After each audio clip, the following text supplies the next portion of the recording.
Дойче Думков, ты еще увидишь, как из-за твоей продажной глупости, Анна-Лена Бербок, Берлин будет гореть.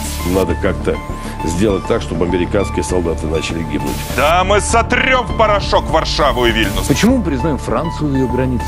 Как я хочу посмотреть, чтобы Урсулиха фон дер Ляля корчилась с куском беспилотника в глотке. Когда на сегодняшний день мы говорим, что война будет безъядерной, мы, наверное, лукавим. По количеству на душу населения, правда, Канада ее опережает, но Америка — это мировая держава по дебилу. Я сейчас требую спалить Берлин.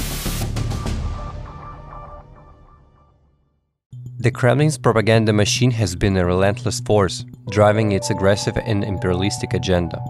Lately, its focus has shifted towards Western nations, particularly those staunchly supporting Ukraine. In this episode, we reveal the newest barrage of Russian threats directed at the West.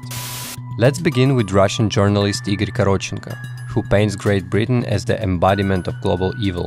We don't care about this Britain. If they had stayed on those islands, stayed away from us, we wouldn't even think about them. But it is Britain that is the engine of Western military support. London is the center of global evil.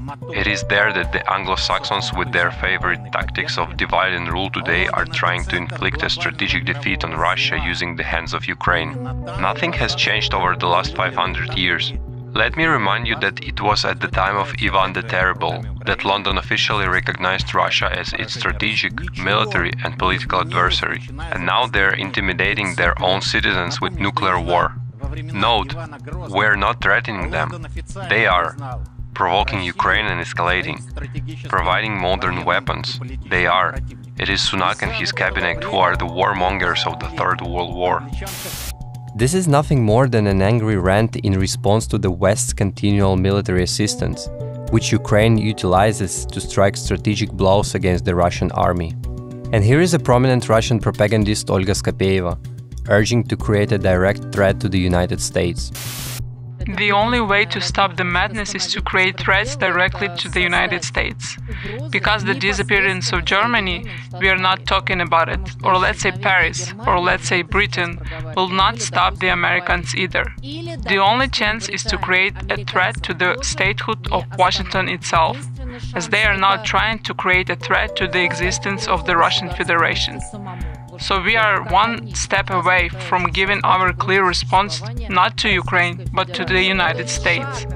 We are not keen on it, which is why we have been putting up with it for so long, but we can't keep tolerating it forever, either. This is yet another empty threat to the one of Ukraine's biggest allies, demonstrating Russia's desperation as its campaign to disrupt Western military aid supply has failed. And lastly, here is another crazy statement, this time from the chief Kremlin propagandist Vladimir Solovyov, who envisions Russian soldiers reaching the shores of the Atlantic Ocean. The buffer zone is really the Atlantic. Generally speaking, I agree with you. But now, if we're not deluding ourselves, with F-16s, with missiles that will fly, as Andrei Alexandrovich said yesterday, to 1,000 kilometers, Atlantic. Ideally, until the Russian soldier sets up a garrison and cooks porridge to feed the liberated residents of Berlin, Paris and Lisbon. These bastards won't stop. As these threats echo across Russian national television, they paint a stark picture of the Kremlin's increasingly aggressive stance towards the West. However, in the face of such provocations, it is essential for Western nations to remain resolute in their support for Ukraine and to stand together in defense of shared values and principles. After all, there is no other recipe against the world of lies than courage.